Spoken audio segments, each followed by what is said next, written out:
For a few lectures now, I've been promising you some political fallout for this evolving economy that has been deeply and profoundly affected by the process of industrialization.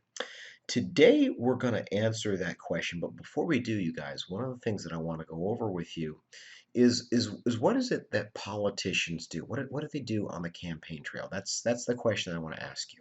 Okay. Um, Many of you may know the guy that's waving to you on the PowerPoint right there. That guy ran for president in 2012. That's a guy named Mitt Romney. Romney, and I'm not judging, I'm just simply sharing this information with you. When he ran for president, was a very wealthy man. He was worth quite a lot of money, and on the campaign trail in 2012, he made a stop in Michigan. And he was born in Michigan, and the press asked him what kind of car he drove. Michigan, and in particular the city of Detroit being a big auto town, that was a big deal. And what Mitt Romney said he drove was a Ford pickup truck. Now, if you look at that guy, and again, I'm not judging, I'm just simply saying, he doesn't exactly look like a pickup truck kind of a guy. So you really got to ask yourself, what was Romney thinking when he said that he drove a pickup truck? And here's what I think he was thinking. What is more American than a pickup truck? What is more American working class than a Ford pickup truck? In other words, who is he trying to appeal to? He's trying to appeal to working class voters. Romney knew his audience. He knew what they wanted to hear. And there's a very good reason that he didn't say something to the effect of Mercedes or Audi or Toyota or something that was not a traditionally American-made car, right? The fact of the matter is, popular politics have a long history in these United States, but it's not really something that we've seen in this class up until this point. Up until this point, the people that have run for president and have been elected to the office have largely been what historians call notables. Notable politicians, meaning that they were of notable birth, they were born into wealthy families, they were plugged in socially, politically, they were the elites of the society. That's going to change today with the rise of what I'll call the populists, men or women of the people. And I think that was what Romney was trying to kind of insinuate, that he was a populist and he got it and he understood what it meant to be middle class. But in any case, back to our story. Part of the reason that you're seeing the politics of the time change is because you're beginning to see new states coming into the country. These are states in the Midwest like Indiana, Michigan, Illinois, in what we think of as the Southeast today, Alabama, Mississippi. One of the things that these states all have in common is that they're drafting new constitutions, state constitutions that are enfranchising, giving the vote to all white men. Seth Luther would have loved this idea, thought that this was a great idea in Rhode Island. As a matter of fact, he fought a rebellion against this, or for this, however you want to look at it. In any case, these are not your elites. These are not very wealthy men. They're not essentially well-educated people. They're common people.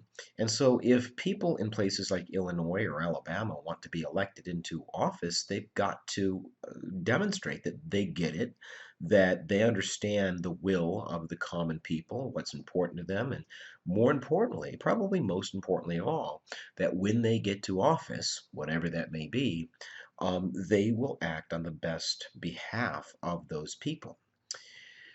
Nowhere, anywhere, does anyone understand this better than a guy from New York by the name of Martin Van Buren. Van Buren really is an important figure in the development of a modern American political system. And a lot of this goes back to his career as a politician in New York State. Van Buren was a founder of a political organization calling themselves the Bucktails. And what the Bucktails essentially were what you and I would call a political party, like the Democrats or the Republicans of today. But more importantly, he develops this idea of party loyalty. Now, I want you to stop and think about something for just a second. Those of you that are old enough to vote, those of you that have voted in an election in your lifetime, I bet you could tell me who you voted for president. You might even be able to tell me who you voted for senator, congressman, governor. But I bet that you would have a hard time recalling who you voted for the county drain commissioner. Okay? Now, if you're looking at the ballot and you see a D next to that person's name and you see yourself as a Democrat, there's probably a good chance that you're going to vote for that guy. If you're looking at the ballot and you see an R next to a woman's name, then you're probably going to vote for that woman if you see yourself more as a Republican. In other words, you don't need to know every intimate detail about this person that's running for the drain commissioner position. If you know that they're a Democrat or a Republican, you'll have a pretty good idea as to how they see the world and how they might govern once they get to wherever it is that they're going. That concept very much traces its roots back to Martin Van Buren and the Bucktail organization. These people in New York didn't need to know every single, detail about the Bucktail candidate that was running for whatever position that we're talking about. They simply needed to know that he was a Bucktail, and that said an awful lot about that person. Now, another thing that Van Buren and the Bucktails are going to do is they're going to purchase a newspaper, which seems like archaic technology to people like me or you. That's generally not how we consume our news. But at the time, the printed press was the cutting edge technology. It was the form of mass communication. And the Albany Argus, what that did was it gave the Bucktails a chance to articulate their talking points. It gave them a chance to spread the word that if you see the world this way, then what you ought to do on Tuesday is you ought to vote for the Bucktails, right? If you look at yourself in this capacity, then we have a lot in common. Most importantly of all, what the Bucktails are really going to do that's going to make its mark in American politics is they're going to establish the concept of a party platform. If you were to think of the Republican Party today, the idea of limited government and the empowerment of the individual, that's a basic idea of what I mean by a political platform, what the party essentially stands for. Okay? Once again, what they're trying to do is pretty simple. They're trying to attract the biggest, broadest chunk of voters that they possibly can. Because Van Buren gets it. You don't have to wow anybody. You don't have to completely destroy the other person that was running for office. You just need to get to 51%. That's all you need to do. And so the more and more people that are familiar with your ideology, the more and more people that can identify in some way, shape, or form with your ideology, the more likely you are to attract a great big huge collection of voters. And if you can do that, there's a very good likelihood that you will win. And so Van Buren is really modernizing American politics in that way. This is going to lead us into the election of 1824. Now, as you can see, if you're following along on the PowerPoint with me, there are a lot of people that are running for the presidency in 1824, but there's really only three people that I need you to be mindful of. One is a guy that we've talked about in this class before, a guy from Kentucky by the name of Henry Clay. He is going to win 13% of the popular vote. If you're following along with me, he's that green slice of the pie there. The guy that will come in second, he'll probably sound pretty familiar to you because we have talked about his father in this class before. That would be John Quincy Adams. He's going to win almost 31% of the popular vote. Now, the guy that's going to win the popular vote is a guy from Tennessee, a man by the name of Andrew Jackson. He's going to win more than 41% of the vote. Here's the problem. None of these three guys win a popular majority in the Electoral College, which means it's essentially a draw. Now, we've seen this before. We saw that in 1800 with Thomas Jefferson. We know that this will be determined by the House of Representatives. The guy that's a real big mover and shaker in the House is Henry Clay. So I guess in theory what he could do if he really wanted to is he could put a lot of pressure on his congressional colleagues and say, you either vote for me or I'm really going to make your life miserable for the next few years. The problem with Clay doing that is that he's essentially going to have to go tell more than 85% of the American public, listen, your vote doesn't really matter. In other words, more than 85% of the American people did not vote for me, but I'm just going to ram this down your throat because I happen to be in a position of power and authority in the House. Deal with it. That's not a very good option for Clay. And so he's going to go down a different road, and he's going to convince most of his colleagues to vote for John Quincy Adams because John Quincy Adams saw the world very similar to the way that Henry Clay saw the world, especially when it comes to the economy. Now, even though Andrew Jackson clearly won the popular vote, he is going to be stonewalled in the runoff election in the House. And what that's going to convince a lot of people of is that there had to be some backroom, smoky room deal that got hatched at the 11th hour, a quid pro quo. You do this for me, and I'll do this for you. I'll do you a favor if you get me elected.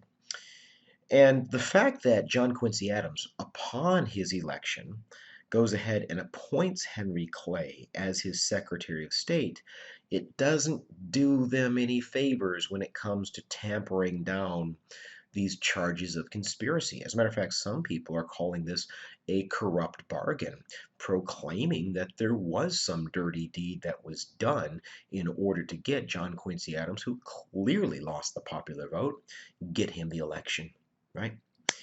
Um, the reason why Henry Clay wanted Adams so much is because Adams was far warmer to a system, an economic system that Henry Clay had developed, known as the American system, than Andrew Jackson was. In short, what the American system was a series of tariffs, taxes on foreign goods, taxes that would make British textiles, for example, more expensive than American textiles and thus encourage more and more American consumers to buy American textiles. It consisted of federally subsidized roads. Um, we were a big, vast country. We needed transportation systems to get us around, and this American system of subsidized roads would help the economy. It would make us more competitive because it would reduce our transportation costs. It argued for a national bank. Now, this American system, essentially what it's going to do is it's going to make things a lot easier to do business in the United States. But on the surface level, it's very important that you understand. It looks like this is going to favor the economically well-to-do, the economic elites.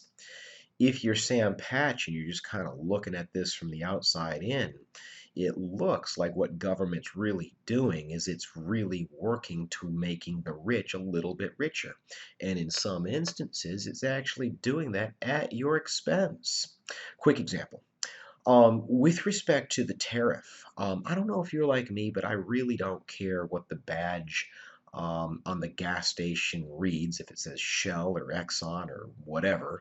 As long as it makes my car go, I generally go to the cheapest place that I can find, right? And that's how a lot of people looked at the institution of textiles. They didn't care if they were American made or British made or French made or anything, right? Just give me the best quality for the lowest price. And so essentially, from the perspective of a lot of people, a lot of people that weren't really well versed in the world of economics, the American system was essentially picking winners and losers in the American economy, and it's going to attract an awful lot of criticism. The tariff issue is going to be especially relevant.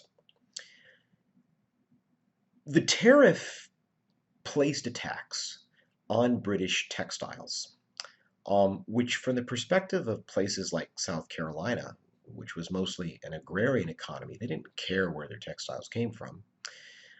It's going to be seen as a cost of living tax. In other words, your cost of living is going to go up, and there's nothing that you can do about it. We know that there's no love lost between South Carolinians like John C. Calhoun that did not favor the idea of Henry Clay's bonus bill all the way back to the War of 1812. I mean, we're not really talking even exclusively about, making America more competitive, economically speaking. We're talking about, you know, federally subsidized roads to win a war for our national defense. And Calhoun just committed himself to this idea that if Pennsylvania wants a road, then let Pennsylvanians pay for the road. And so this idea of the tariff was not very popular, not at all in South Carolina. And it was not really called the Tariff of 1828. It was called the Tariff of Abomination.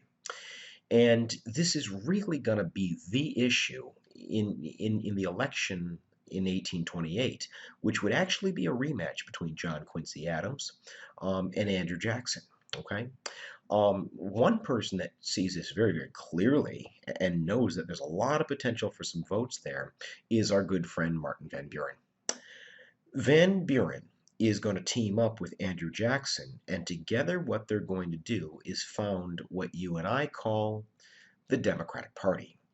We have finally gotten to that point in the class where when I say Democratic Party, I do mean people like Franklin Roosevelt, John F. Kennedy, and Barack Obama. That Democratic Party.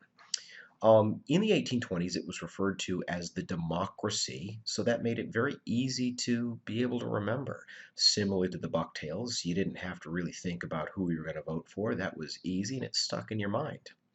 Secondly, they got themselves a very popular candidate.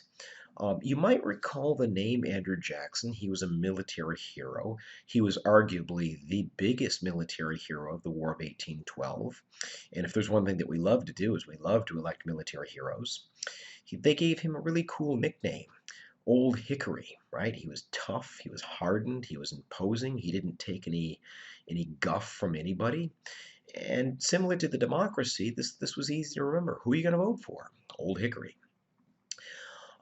Maybe most telling of all was that Jackson didn't go to military school at West Point. His father didn't sign a check and send him to Harvard.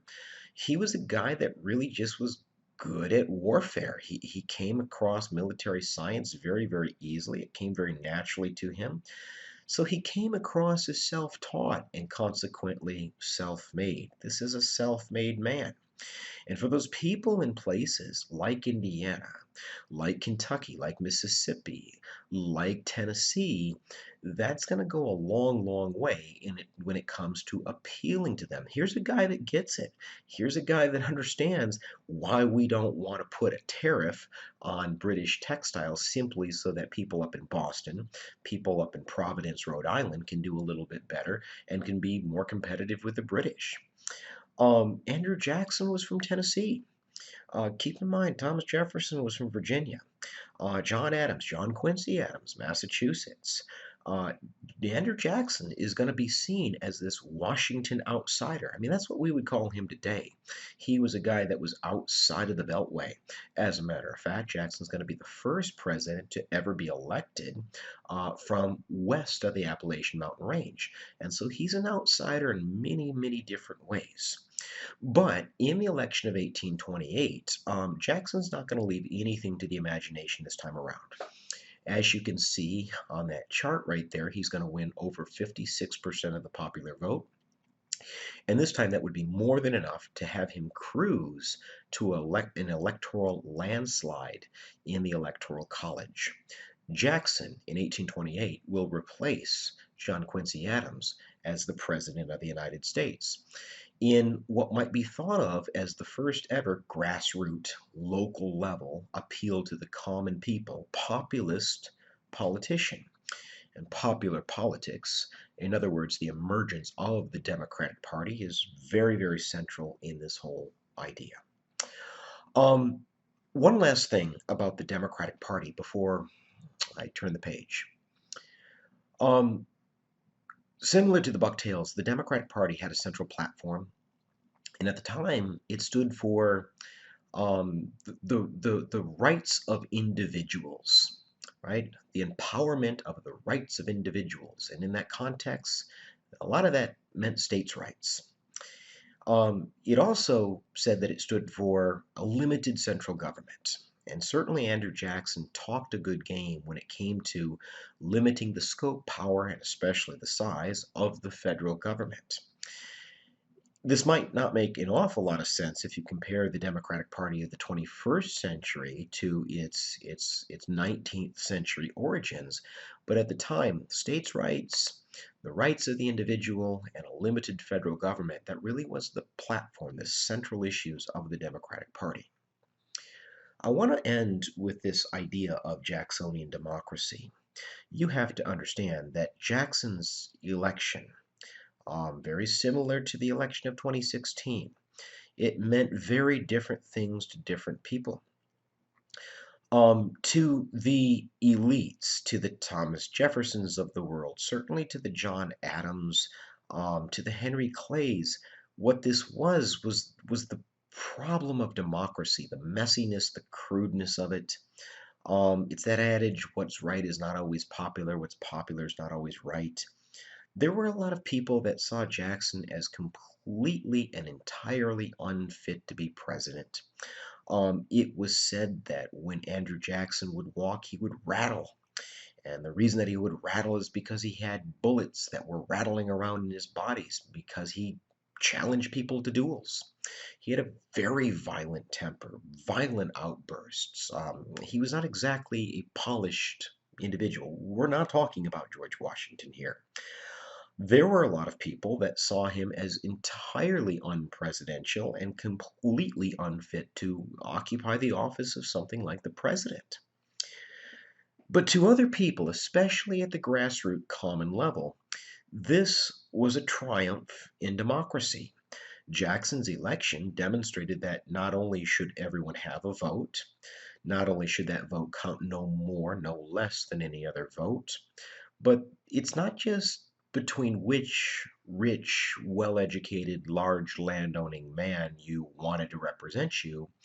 Jackson's election demonstrated that the people at the grassroots level could actually produce the politician, produce the president, produce the candidate. And so what this is doing is it's popularizing politics. And I don't mean like a popularity contest. I just mean that it's bringing politics down to a level that's very, very relevant to the local level in American political life. Now, all of this aside, there are both good things and bad things about this. The good things is this is a small d democratic march forward. This is progress in the sense that the people on the bottom rungs of the economic ladder, the Sam Patches of the world, if you will, um, they're seeing their political status elevated, at least a little bit during this period. The downside is if you think about states' rights, if you think about the rights of the individual, that certainly can be used and abused by people that might not represent the majority of American life. And in particular, who I mean would be slave owners. Okay? I mean, think about it. A state's right to do what? Well, protect and legalize slavery. An individual's right to do what? Well, practice slavery, buy more slaves. I'm not saying that Andrew Jackson was a huge, huge fan of slavery, although he was a slave owner. What I'm saying is his concept of limited government and states' rights could, and many times was, abused. And you see this when it comes to the institution of slavery. The next time we meet, we're going to talk about the Jackson presidency and how he's really going to change the game of American politics while he is in the office of the presidency. But for right now, that's where I'd like to leave it. I'll see you next time.